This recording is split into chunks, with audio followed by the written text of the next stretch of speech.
হঠাৎ আসমানে বিকট একটি আওয়াজ। উভয় আসমানের দিকে তাকালেন। জিবরাইল নবীজিকে বলেন, ওগো নবীজি, হাযা বাবুম মিনাস সামা। ওগো নবী, আপনি যে আওয়াজটা শুনলেন এটা হলো আসমানের একটি দরজা খোলার আওয়াজ। ফুতিহাল ইয়াউম, যেটা আজকে এই জীবনে খোলা হয়েছে। ওয়ালাম ইফতাহ কাত্তুন ইল্লাল ইয়াউম, আজকের আগে আর কোনোদিন এই দরজাটা খোলা হয়নি। সুবহানাল্লাহ। আমার বন্ধুগণ, ওই দরওয়াজা দিয়ে জমিনের মধ্যে একজন ফেরেশতা আগমন করলেন। ফেরেশতা নবীজির দরবারে এসে নবীজিকে সালাম দিলেন। আসসালাতু ওয়াসসালামু আলাইকা ইয়া রাসূলুল্লাহ, আসসালাতু ওয়াসসালামু আলাইকা ইয়া হাবিবাল্লাহ। ওগো নবীজি, আমি আল্লাহ পাকের পক্ষ থেকে প্রেরিত একজন ফেরেশতা। হযরত জিবরাইল আলাইহিস সালাতু ওয়াস সালাম ফেরেশতাকে নবীজির সাথে পরিচয় করিয়ে দিলেন।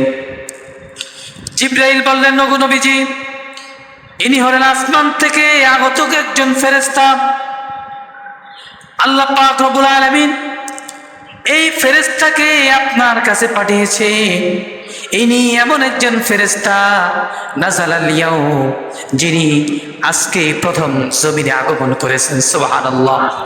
ওয়ালাম ইয়ানজিল কাত্তুন ইল্লাল ইয়াউম, আজকের পূর্বে পৃথিবীতে আর কোনোদিন আগমন করেনি। সুবহানাল্লাহ। মানে উনি এমন একজন ফেরেশতা, পৃথিবীতে আজকেই তিনি প্রথম কি করেছেন, এসেছেন। এবং যেই দরজাটা খোলা হয়েছে ওই দরজাটা সর্বপ্রথম আজকেই খোলা হয়েছে। সুবহানাল্লাহ। আমার বন্ধুগণ, ফেরেশতা নবীজিকে সুসংবাদ দিলেন, ওগো নবী, আল্লাহ আপনাকে দুটা পুরস্কার দিয়ে আমাকে পাঠিয়েছেন, দুইটা সুসংবাদ দিয়েছেন। এই দুইটা সুসংবাদ এমন সুসংবাদ, যে সুসংবাদ আপনার পূর্বে কোন নবীকে আল্লাহ পাক দান করেননি, স্পেশালি শুধু আপনাকে আল্লাহ পাক দান করেছেন। সকলে বলেন সুবহানাল্লাহ। আবশির বিনূরাই, দুইটা পুরস্কারের মধ্যে একটা পুরস্কার হলো সূরাতুল ফাতিহা।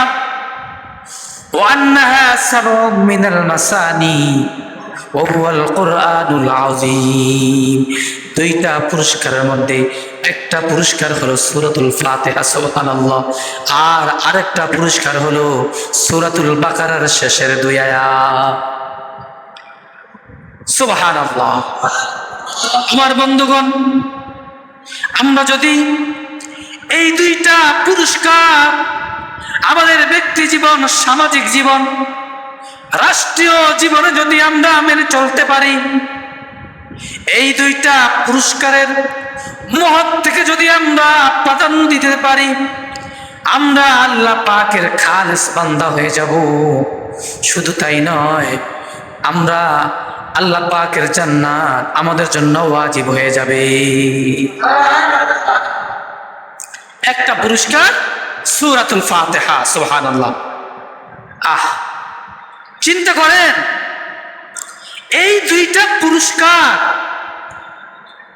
প্রথম পুরস্কারটা সূরা ফাতিহা। আফসোস, প্রয়োজনে আমরা সূরাতুল ফাতিহা করে সহি করে বলতে পারি। আরেকটা পুরস্কার হলো সূরাতুল বাকারার শেষের দুই আয়াত। এই সূরাতুল ফাতিহা আর সূরাতুল বাকারার শেষের দুই আয়াত আমরা যদি সহিভাবে পড়তে পারি, আমাদের জিন্দেগিতে বাস্তবায়ন করতে পারি, আল্লাহ পাকের নৈকট্যপ্রাপ্ত বান্দা হয়ে যাবেন এবং আল্লাহ পাকের জান্নাত আপনাদের জন্য ওয়াজিব হয়ে যাবে। শুধু তাই নয়, সূরাতুল ফাতিহা এমন একটা সূরা, যেই সূরাকে আল্লাহ পাক রব্বুল আলামিন বলেছেন ওয়ান্নাহা সাবউম মিনাল মাসানি ওয়া হুয়াল কুরআনুল আযীম। সুবহানাল্লাহ। আবার অন্য জায়গায় বলেছেন উম্মুল কিতাব, উম্মুল কোরআন, অর্থাৎ সূরাতুল ফাতিহাকে উম্মুল কিতাব বলেছেন। অর্থাৎ গোটা কোরআন শরীফের মা বলেছেন, উম্মুল কিতাব বলেছেন, উম্মুল কোরআন বলেছেন। তার মানে হলো গোটা কোরআন শরীফের মধ্যে যা আছে তার সংক্ষেপ সার নির্যাস আল্লাহ পাক রব্বুল আলামিন সূরাতুল ফাতিহার মধ্যে দান করেছেন। সুবহানাল্লাহ। কোরআন শরীফকে উম্মুল কিতাব বলা হয়, উম্মুল কোরআন বলা হয়, অর্থাৎ কোরআনের মা। সূরাতুল ফাতিহাকে কি বলা হয়? উম্মুল কিতাব, উম্মুল কোরআন, অর্থাৎ কোরআনের মা। আফসোস, আল্লাহ পাক যে সূরাকে কোরআনের মা বলে সম্বোধন করেছেন,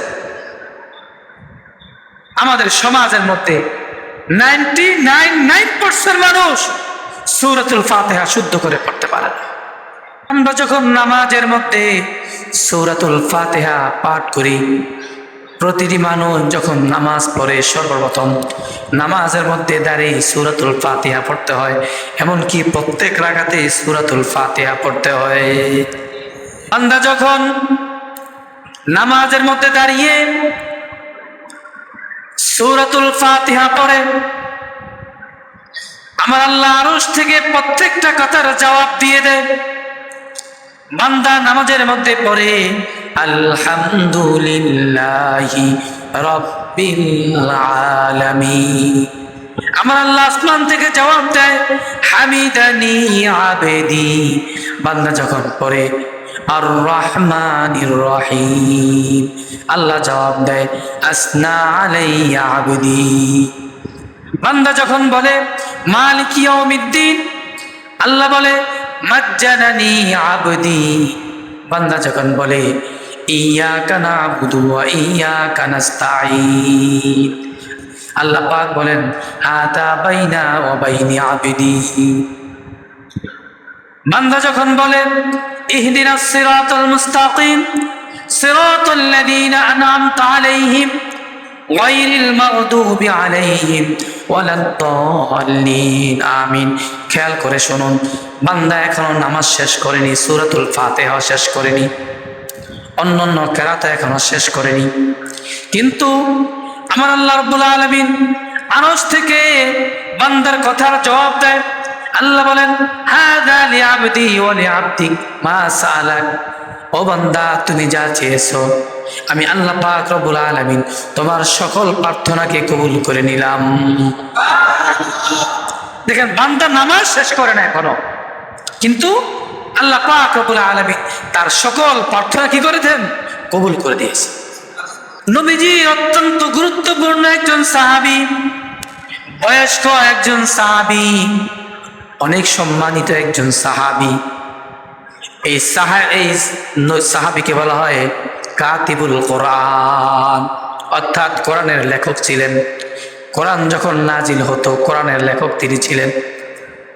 শুধু তাই নয়, তাকে বলা হয় রাইসুল কুররা, অর্থাৎ সাহাবীদের মধ্যে যারা কারি ছিলেন, কারি, কোরআন সহি করে পড়তে পারতেন, যারা মানুষদেরকে সাহাবায়ে কেরামকে কোরআন শিখাইতেন, তাদের মধ্যে তিনি ছিলেন সবচেয়ে শ্রেষ্ঠ, তিনি ছিলেন লিডার। এমন একজন সাহাবীর নাম হচ্ছে উবাই ইবনে কাব। নবীজি উবাই ইবনে কাবকে ডাকলেন। নবীজি উবাই ইবনে কাবের বাড়িতে এসে উমাইয়া ইবনে কাবকে ডাক দিলেন। কোনো সারা শব্দ না পেয়ে নবীজি চলে গেলেন। কিছুক্ষণ পর উবাই ইবনে কাব নবীজির দরবারে উপস্থিত। ওগো নবীজি, আপনি আমাকে ডেকেছেন। ইন্নাকা দাওতানি, ওগো নবীজি আপনি আমাকে ডেকেছেন। ইন্নী কুনতু ফিস সালাত, নবী আমি তো নামাজের মধ্যে ছিলাম। নবীজি বলেন উবাই, তুমি কি জানো না আল্লাহর রাসূল যখন কোনো বান্দাকে ডাক দেয় তার সকল ব্যস্ততা বাদ দিয়ে আল্লাহর রাসূলের ডাকে সাড়া দেওয়া ওয়াজিব হয়ে যায়। হযরত উবাই বললেন ইয়া রাসূলুল্লাহ, ইয়া হাবিবাল্লাহ, আমার ভুল হয়ে গেছে, অন্যায় হয়ে গিয়েছে, এমন আর কোনোদিন হবে না। নবীজি উবাই ইবনে কাবকে বলেন উবাই আতুহিব্বু আন তুআল্লিমানি মিনাল কুরআনি সূরা, লা ফিত তাওরাতি ওয়ালা ফিল ইনজিল ওয়ালা ফিল কুরআনি মিসলুহু। নবীজি বলেন, উবাই আমি তোমাকে কোরআন থেকে এমন একটা সূরা শিখাতে চাই, তুমি কি সেই সূরাটা শিক্ষা করতে রাজি আছোনি? উবাই ইবনে কাব বলে, অবশ্যই। নবীজি বললেন, উবাই তোমাকে আমি কোরআন থেকে এমন একটা সূরা শিখাবো যেই সূরাটা তাওরাতেও নাই, ইনজিলেও নাই, জাবুরেও নাই, এমনকি কোরআনুল কারিমে তার দ্বিতীয় তুমি খুঁজে পাবা না। সুবহানাল্লাহ। ওয়া ইন্নাহা সূরাতুল ফাতিহা, আর সেটা হলো সূরাতুল ফাতিহা। নবীজি উবাই ইবনে কাবকে ডেকে বলেন, উবাই ওয়াল্লাযী নাফসি বিয়াদি, ও উবাই ইবনে কাব, ওই সত্তার কসম যার হাতে আমার জীবন, সেই সত্তার কসম খেয়ে বলছি, তোমাকে আমি এমন একটা সূরা শিখাতে চাই যে সূরাটা তাওরাতেও নাই, জাবুরেও নাই, ইনজিলেও নাই, এমনকি কোরআনুল কারিমে তার দ্বিতীয়টা নাই। সেই সূরাটা হলো সূরাতুল ফাতিহা। সুবহানাল্লাহ।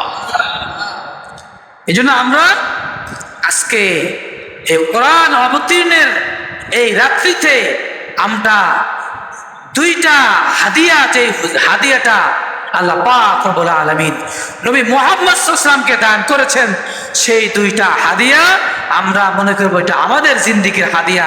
আমরা সবাই এই দুইটা জিনিসকে আমাদের জিন্দেগির গনিমত মনে করব এবং এর উপর আমল করার জন্য চেষ্টা করব। সকলে রাজি আছি তো ইনশাআল্লাহ? ইনশাআল্লাহ। কাবা শরীফের ঠিক বরাবর উপরে আল্লাহ পাক রব্বুল আলামিন বাইতুল মামুর নামে একটা ঘর তৈরি করে রাখছেন, নাম হলো তার বাইতুল মামুর। ঠিক কাবা শরীফের বরাবর উপরে ওই বাইতুল মামুরটা, আল্লাহ পাকের ওই ঘরটা দৈনিক 50,000 ফেরেশতা তাওয়াফ করে। শুধু তাই নয়, তার চেয়ে আরো আশ্চর্যের বিষয় হলো যে ফেরেশতা একবার তাওয়াফ করছে, জীবনে কোনোদিন আর সেই ঘর তার তাওয়াফ করার সুযোগ হবে না। কথা বুঝে আসছে? মানে বাইতুল মামুর প্রতিদিন 50,000 ফেরেশতা তাওয়াফ করে। কিয়ামত পর্যন্ত একজন ফেরেশতা দ্বিতীয়বার তাওয়াফ করার সুযোগ হবে না। সুবহানাল্লাহ। তাহলে কত লক্ষ কোটি ফেরেশতা আল্লাহ পাক তৈরি করে রাখছে। ওয়ালাকাদ যারানা লিজাহান্নামা কাসীরা মিনাল জিন্নি ওয়াল ইনস লাহুম কুলুবুন লা ইয়াফকাহুনা বিহা ওয়া লাহুম আ'য়ুনুন লা ইউবসিরুনা বিহা وَلَهُمْ آذَانٌ لَا يَسْمَعُونَ بِهَا أُولَئِكَ كَالْأَنْعَامِ بَلْ هُمْ أَضَلُّ وَأُولَئِكَ هُمُ الْغَافِلُونَ। আল্লাহ পাক রব্বুল আলামিন বলেন, জান্নাতকে ভরপুর করে দেওয়া হবে ওই সমস্ত মানুষের মাধ্যমে যে সমস্ত মানুষগুলা আল্লাহ পাকের ইবাদত থেকে গাফিল ছিল, বঞ্চিত ছিল, তাদেরকে আল্লাহ পাক রব্বুল আলামিন একটা দিল দিয়েছে। দিল, ওই দিল দিয়ে তারা বোঝার চেষ্টা করে নাই। তাদেরকে আল্লাহ পাক রব্বুল আলামিন চক্ষু দিয়েছিল, ওই চক্ষু দিয়ে তারা হক দেখার জন্য চেষ্টা করে নাই। তাদেরকে আল্লাহ পাক রব্বুল আলামিন দুটি কান দিয়েছিল, এই কান দিয়ে তারা হকের আওয়াজ শ্রবণ করার জন্য চেষ্টা করে নাই। উলাইকা কাল আনআমি বাল হুম আদাল ওয়া উলাইকা হুমুল গাফিলুন। আল্লাহ পাক রব্বুল আলামিন বলেন, ওই সমস্ত মানুষ তারা চতুষ্প জানোয়ারের চেয়ে নিকৃষ্ট। আল্লাহ পাক রব্বুল আলামিন বলেন, ওই সমস্ত মানুষ তারা চতুষ্প জানোয়ার। শুধু তাই নয়, বালহুম আদল, চতুষ্প জানোয়ার থেকে তারা আর অনেক নিকৃষ্ট। কারণ হলো তারা হলো গাফিল, তাদের কাছে এই দ্বীনের দাওয়াত পৌঁছা সত্ত্বেও তারা গাফেল হয়ে রয়েছে আল্লাহ পাকের স্মরণ থেকে। জোরে বলে ঠিক কি ঠিক না? আমার বন্ধুগণ, হযরত জিবরাইল ফেরেশতাকে নবীজির সাথে পরিচয় করিয়ে দিলেন। জিবরাইল বলেন, ওগো নবীজি, ইনি হলেন আসমান থেকে আগত একজন ফেরেশতা, হাদা মালাকুন মিনাস সামা। ইনি হলেন আসমানের একজন ফেরেশতা, নাযালা লিয়াও, যিনি আজকে এই জমিন থেকে দুনিয়াতে অবতীর্ণ হয়েছেন। ওয়ালাম ইয়ানজিল কাত্তুন ইল্লাল ইয়াউম, আজকের পূর্বে ফেরেশতা কোনোদিন জমিনে আগমন করেনি।